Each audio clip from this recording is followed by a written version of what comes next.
One ring, right phase. We're gonna go one ring. I'll be right there. 5 files.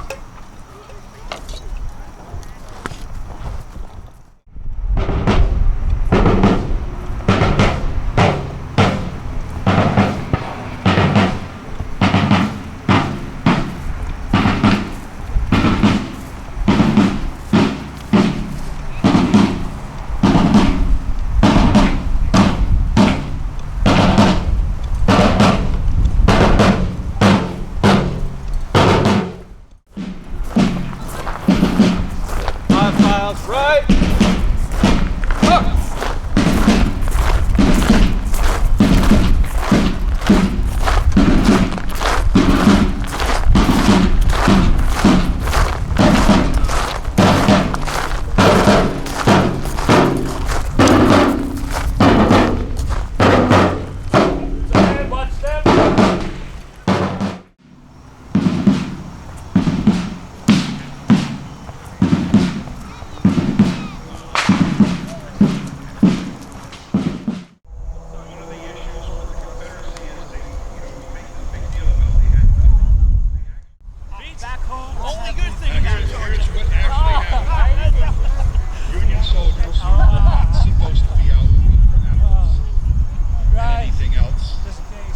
'They just wander off. They were told to do something, and of course, as good soldiers do, they figured another way around it. So here they are out patrolling. And look what they find. Well, I never. Free cigars. Free cigars here. Those Confederates.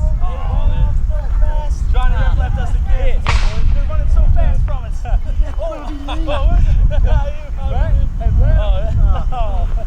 Actually, this is what happened. Wait, I got light here. Now, that piece of paper happened to have all of General Lee's orders on it, which he was sending to another general with a gift of cigars to thank him for something he did. Meanwhile, back to the ranch. You got special orders? Robert E. Lee's messages? Oh my gosh. General Order 191. We won! We found their orders. The rebel orders. Take it back. Come on, take it back. Back to the cat. Okay. Let's go, Warren. Please notice that they took the cigars with them. You know, we may laugh at this and say, oh, well, they're just play actors. But to these soldiers, average age was probably 17. They were everything but soldiers to begin with. Some of them are way up in age, but there's an awful lot of them that are some at 12. Somebody says, how do they do that? Well, there's no birth certificates. We don't have them in the town of Islip until 1881. The church had certificates, but you could lie. The famous book in my tent that says 18 on it. Over 18. Yeah, I'm standing on it. So we know in the 14th Brooklyn, one of the sergeants was 12 years old. He told everybody he was 18. He died when he was 13. He shot himself. Oh, not a suicide. He was in the invalid court. He'd been wounded twice, and he was playing brick draw with his pistol, and it went off. What do you expect from a 13-year-old sergeant?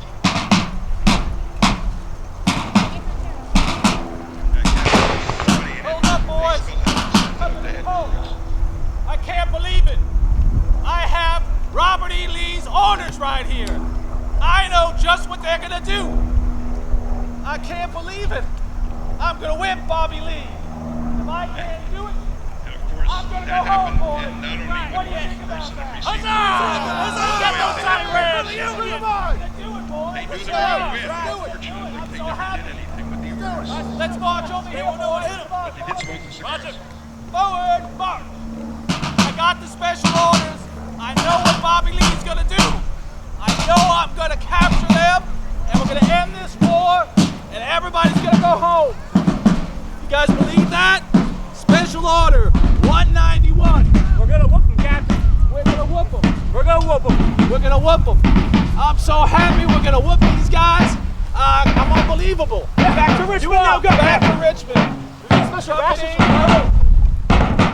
You have to remember that Face. they just got their favorite general back.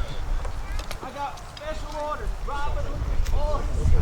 Order arms, company, order arms. Drink up if you got it, drink up. We're going to surprise these guys. They don't know we're coming, and we're going to surprise them. They don't even know where we are. We're going to surprise... Oh, shut up, I'm talking. We're going to surprise them. They don't know. They don't know what's happening. Enemy. And remember, their officers I'm frequently would do busy this. talking. You busy now? That was a Oh, here you come! They're coming! Let's whip them!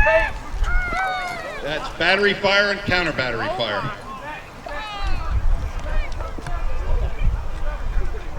How many do you see, sir? I see thousands, guys. I'm not willing to risk Again, all you guys. I'm not really General risk. McClellan, who was called back from, quote, retirement by Lincoln because the others he went for were disaster, he sent McClellan out, and McClellan really didn't want to use the pretty army that he developed.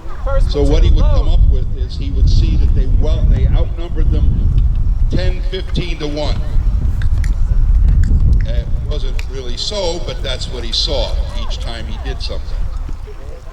Okay. By the way, guess what? McClellan didn't last too long after Antietam, only because the army sat there. But you can't blame McClellan for that because the army was sick, very sick from typhoid fever.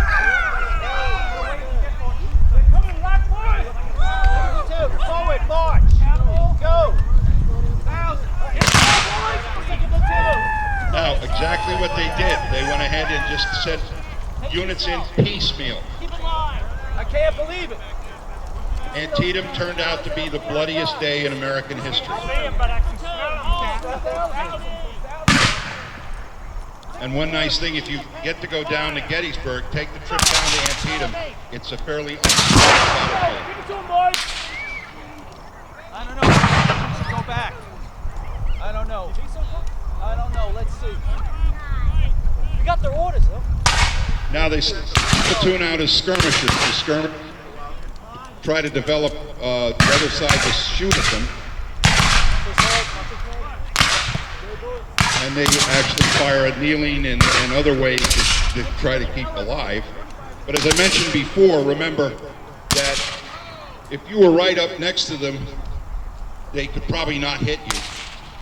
But if you're right there, they wouldn't be able to aim right for you. But if they fired, you would be in trouble because these are high arc. These weapons actually could fire as far as a World War II M1 rifle. They are as deadly as 450 yards. However, in between, the bullets go over your head. And that is how Pickett's charge got as far as he did, because the bullets went over the head. Now they're firing at various different ways. The Confederates are now firing by files. You can fire a rank in front. Everybody can fire at once. And they did different things to get enough ammunition going down the field. Again, target practice. The Confederates at least had hunted squirrels. A lot of the Union men were from the cities. They'd never fired a rifle before. And the U.S. Army was not very big on practice ammunition. You got to shoot it once or twice, and that's enough. So sometimes they would go on forever. And Getting overwhelmed.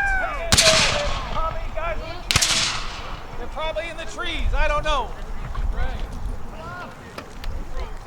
Again, also, the officers themselves were local people who were elected to their jobs. Okay, should we And go they were, in? in some battles, they'd actually be standing there holding a book, reading out how to fight the battle. Because they were a bank manager yesterday, or a mayor.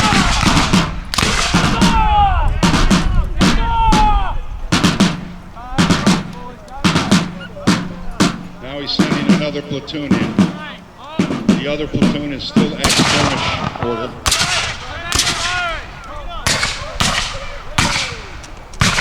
This one is standing at normal order.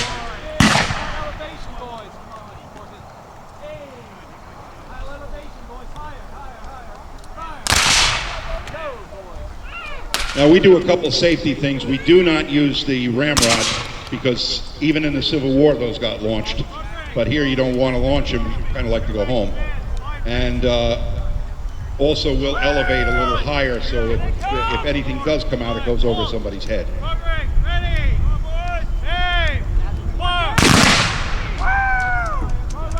Now, if you listened when they first started, you heard that real sharp crack.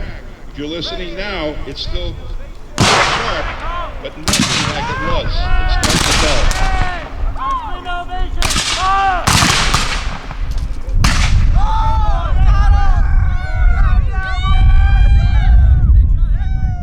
The Civil War regiment would start out with 1,000 men. By the time they were mustered into service and finished with their training, there'd be maybe 700. By the time of their first battle, it'd be down to 500. And by the time of Antietam, some of these regiments were down to about 200 or 300 men. At Gettysburg, I can tell you the 14th Brooklyn, whose uniform I wear, was only 180 men strong. And every member of the unit, except for 2, were wounded in action. The 2 actually, one hit the sword and somebody else got his backpack pierced. The sword actually bruised the officer, so the one guy with the backpack was the only one not in the hospital. Kill the rods, boys.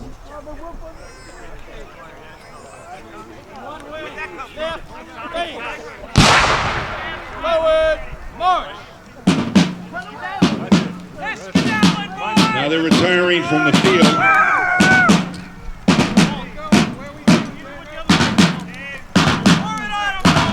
It was at Antietam that they developed the medical system that we still use today. The difference is wagons and horses and trains and boats have been replaced by helicopters and C-5s evacuating troops.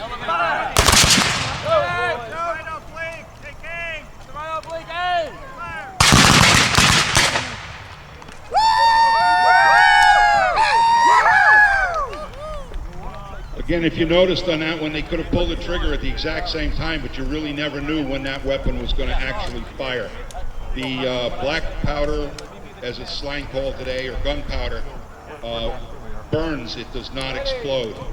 So it's a different rate. Those about to die, salute you. In case you're wondering about the cannons, they're using a third charge.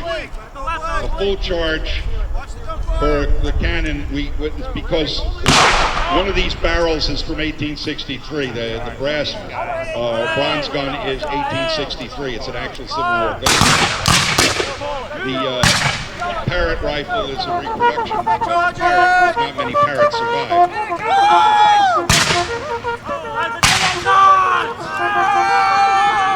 They did do some hand-to-hand fighting.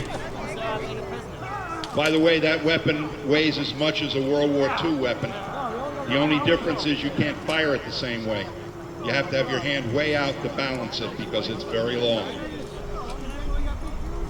If you ever get a chance to go to Springfield, Massachusetts, to the armory, you can see the machines they use to produce these rifles. Some of them are amazing. There's a lathe that produces the gun stocks, and that lathe can produce any shape you want without ever having a person interfere.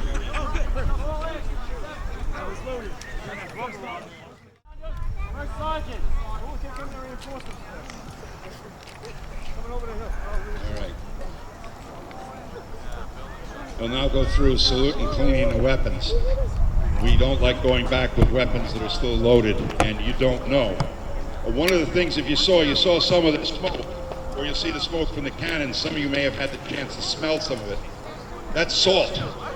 And they would go through a canteen of water in a matter of minutes just from all the salt in the air. So you imagine you're wounded, you're going to be taken to the hospital, you've been breathing salt, you've had no water, so you're dehydrated, your body's full of salt, and they get you in the hospital if you're lucky. Some of these soldiers stayed 3 to 5 days on the field before anybody found them. In my own family, I had a great-great-grandfather who spent 3 days on a sloped battlefield at the Battle of Petersburg and was not removed for 3 days. But his colonel was next to him, who refused to move until all of his men were evacuated. That colonel is William Donaldson Dickey, who won the Medal of Honor for his performance on the field. He turned down the Medal of Honor because he legally could not accept it, though they gave it to him anyway. The reason he couldn't accept it, he was a lieutenant colonel at the age of 20. He was a first lieutenant at 16. He was never legally an officer under the United States.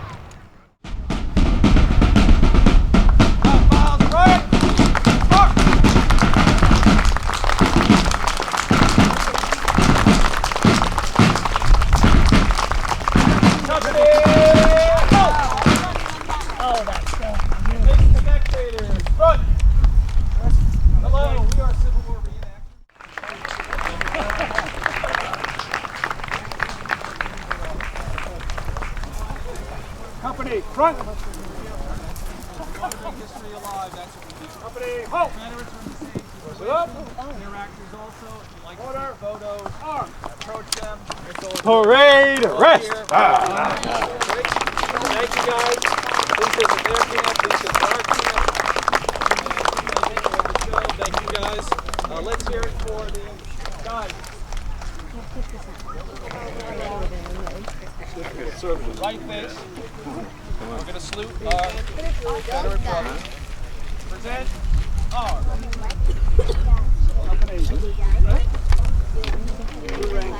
Left face. Company A. Present arms. Cover arms. Shoulder arm. The interesting things to watch if you look at the salutes and so forth. Our uniforms, our saluting, the way we did things was French, because the French were the superior army of the time.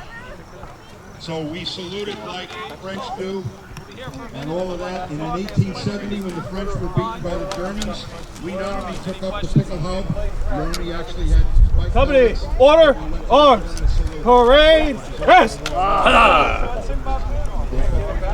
Change over to German fitting uniforms.